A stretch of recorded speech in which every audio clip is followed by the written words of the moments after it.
What's up guys, in today's video, I'm going to show you how to enable the dark UI mode in Google Chrome, so let's start the video without any further delay.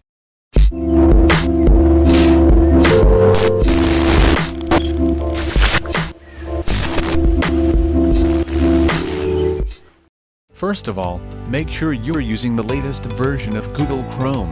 If you don't have the latest version of Google Chrome, then update it to the latest version. Now, open the app and type Chrome flags into the address bar.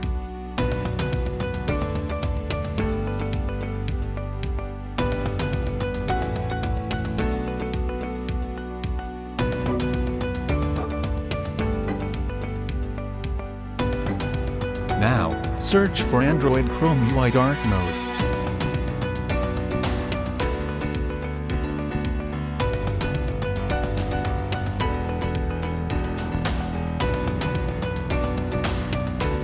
Tap on the box marked Default under to the top result and select Enabled from the menu that appears.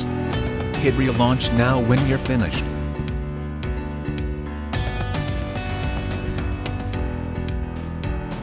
After Chrome successfully relaunches, you'll see the dark theme on the Google Chrome. Thanks for watching this video. I hope you liked it.